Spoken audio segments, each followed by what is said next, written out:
ध्यान दो इधर। देखो द्विघात समीकरण है ना ये जी, बोला बुआ जी सर। ध्यान देना थोड़ा सा इधर देखेगा, थोड़ा सा बता दे द्विघात पर। देखो ये हम राइट वो देखो तो द्विघात समीकरण क्या लिखे बोलो? द्विघात समीकरण। देखो इसका व्यापक रूप भी पूछता है ऑब्जेक्टिव में, द्विघात समीकरण का व्यापक रूप। देखो व्यापक रूप क्या पूछेगा? ax² plus bx plus c बराबर 0। इसमें यहाँ पे लिखा जाता है where a does not equal to 0, मतलब a का मान 0 के बराबर नहीं है। यहाँ पे x² के गुणांक को क्या कहते हैं? a, x के गुणांक को b, c क्या होता है? अचर पद। c क्या होता है? अचर पद। इसमें भी वही फार्मूला लगेगा, d बराबर क्या होगा? b² minus 4ac। इसमें मेन होता है मूल की प्रकृति। क्या होगा? मूल की प्रकृति, नेचर ऑफ रूट्स, मूल की प्रकृति। क्या लिखे बोलो? मूल की प्रकृति, nature of roots, d greater than 0। बोलो दा d ग्रेटर देन 0, d बड़ा है 0 से। आपको याद होगा मूल वास्तविक और असमान, याद है कि नहीं है? d बड़ा होगा 0 से तो क्या होगा? मूल वास्तविक और असमान, याद है ना रे? दूसरा नंबर d बराबर 0, d बराबर 0 तो मूल वास्तविक और समान। क्या होता है बोलो? मूल वास्तविक और समान। अब तीसरा में होता है d less than 0, d less than 0 तो d 0 से क्या है? छोटा। तो इस समय होता है मूल काल्पनिक है चाहे मूल वास्तविक नहीं है।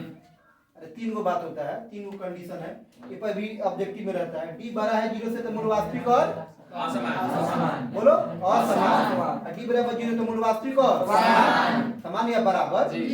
d लेस देन 0 तो d मतलब मूल क्या है? छोटा है, मूल काल्पनिक है या मूल वास्तविक नहीं है, ये बात होता है। क्लियर?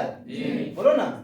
हमारा क्वेश्चन था पीछे, देखो यहाँ पे क्वेश्चन है हमारा। क्वेश्चन क्या है? kx into x² minus 3 plus 9 है जी, बराबर क्या है बोलो? 0। हमारा k के किस मान के लिए मूल समान है?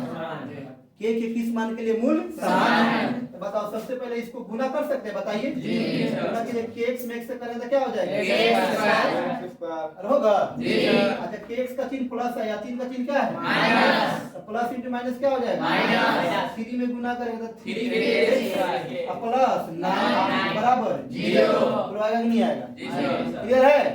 पूरा ध्यान इधर, यहाँ पे लिखेंगे प्रश्न से। क्या लिखेंगे? प्रश्न से।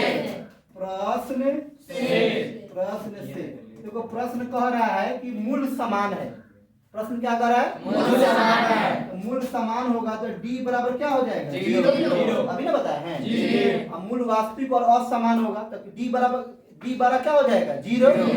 अब मूल काल्पनिक है तो d लेस देन क्या हो जाएगा? 0। यहाँ समान है तो d बराबर क्या हो जाएगा? 0।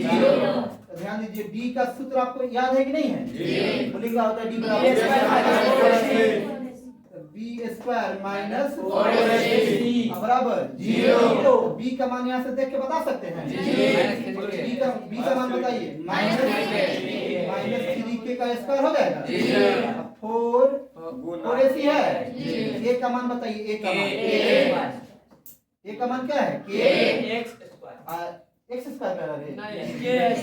c का मान क्या है? 9 बराबर 0। बोलो माइनस का स्क्वायर माइनस का स्क्वायर माइनस होता है। अच्छा 3 का स्क्वायर 9 k स्क्वायर हो जाएगा। बोलो यहाँ माइनस है, 9 चौक का कितना हो गया? बराबर 0। कोई दिक्कत है? नहीं। अच्छा बताओ इसमें कॉमन होगा कि नहीं होगा? 9 के कॉमन हो जाएगा। बोलो कॉमन का मतलब भाग देना होता है ना जी।